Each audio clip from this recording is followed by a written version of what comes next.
So I make videos on this channel mainly about my life here in Thailand, but I did live in Tokyo, Japan for 5 years. It's a place which still holds a dear place in my heart. Seeing what's happening there lately, this growing far-right movement, the anti-foreigner sentiment. I've been watching it closely. I've been a little bit of research. I'm by no means an expert, but it keeps reminding me of something that I studied a long time ago. See, I was never an anime fan. I'm not very linguistic. I know a lot of people enjoy studying the language and whatnot, but the reason I became interested in Japanese society in the first place was through my love of horror films. I grew up in the 90s. I mean, I was a child in the 90s, but I was, watching the films that I shouldn't be, such as Scream, I Know What You Did Last Summer, Halloween H2O, my introduction to the greatest horror villain of all time, Michael Myers, slasher renaissance of the 90s, something that we'd seen before in the 70s. I mean, I've not literally seen it, but people had seen before in the 70s. It was making a comeback. Over in Japan at that time, something very different was happening. Japanese horror was having its own glory period around that time. Films like Ringu, Kairo, Royale, Audition, Battle Royale. I mean, there's many more that we can talk about. I used to love these films. I used to find them terrifying. And one of the reasons I found them so terrifying was because they were so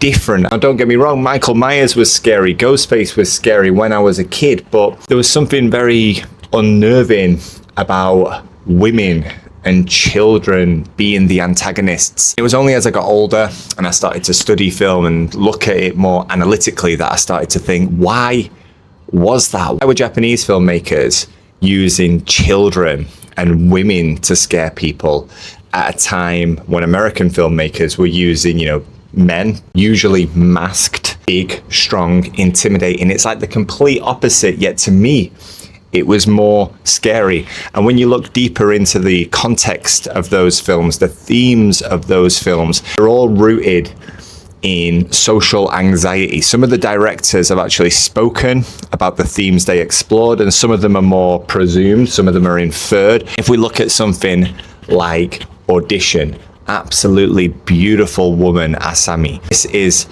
coming at the end of the lost decade of the 90s, when social structures, family structures in Japan are starting to change because they are going through a difficult time, an economic recession. Women are starting to become more prominent in the family in terms of working career women, the reflection of the changing role that women were playing in society. And obviously, in a society that was predominantly run by men, still is in many ways, I think that did cause some fear and some anxiety, but not just women, children. If you look at films like Ju-on, The Grudge, or Battle Royale, we're looking at the lost innocence. Things were happening in Japan around that time. It was starting to become very apparent that society was not quite as perfect as it seemed. If you look at Battle Royale, it is literally the youth versus the authority, the struggle between those two separate entities. And again, that is a reflection of the fact that a lot of the youth movement at that time was very disenchanted with what they were seeing, the world that they were going into.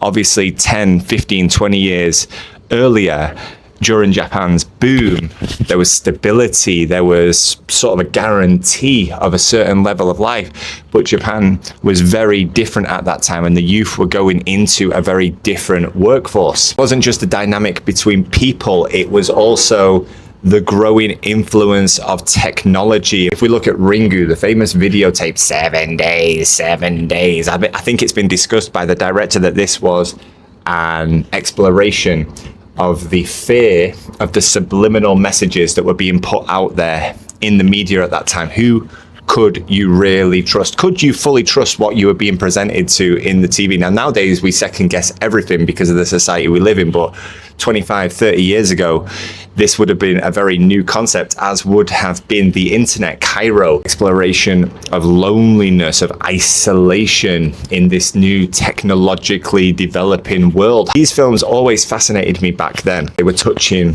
on collective fear, collective anxiety. If we fast forward that to today, you're probably thinking, how are you relating this to this anti-foreigner sentiment here in Japan. The amount of times that I have been online, been into the sort of Japan news sphere in the last 2-3 years and seen foreigner-centric news, whether it be ruining tourist spots, not respecting geisha, damaging historical places, historical monuments, etc. Movies that were exploring those topics historically back in the late 90s, it's been replaced by social media. It's not that Japanese people hate foreigners per se, but more that there is a growing fear and a growing anxiety around this growing influence that foreigners are having on the society. Not just tourists. There are record numbers of foreigners living in Japan at this time. I was one of them. In fact, I left just before COVID. I went back for a year. I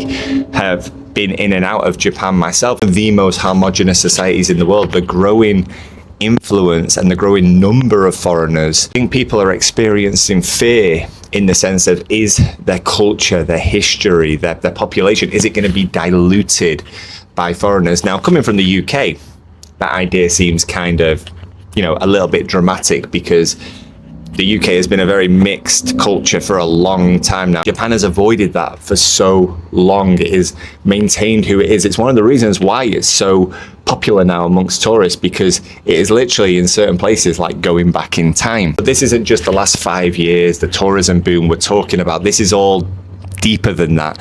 For years now, decades, Japan's economy has been stagnant. And because of this stagnant economy, people aren't having babies. Anybody who's been in or around Japan the last 10, 20 years knows the population is declining. The workforce that are going into retirement, there aren't enough people to replace them. One of the suggested solutions to that problem is opening up to foreigners more. Will they open the door? Will they make it easier for foreigners to come in? Will they make society easier for foreigners to function? Well and good letting people in, but are they going to actually embrace this change? Are they actually going to let people in and sort of embrace different cultures in the process? And I think that is where the main anxiety is coming from. I think it's all coming to a head with this political party, Sanseto, I believe they're called.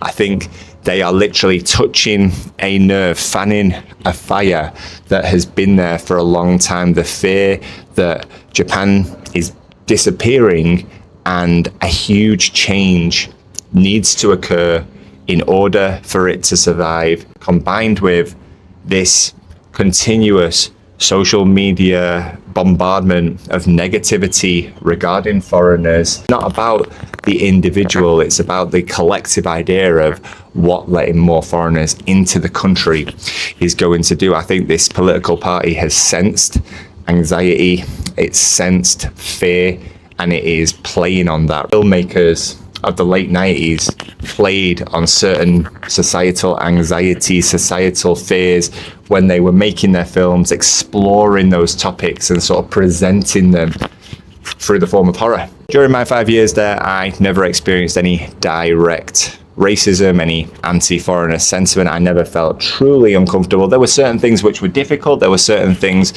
which probably would have been easier if I was Japanese, but I don't think it was a case of like me being a foreigner. It's just the fact that I wasn't fully capable of following things the Japanese way. Anyway, hope this one's been interesting enough, guys. If you've got any comments, let me know down below, and I'll see you in the next one.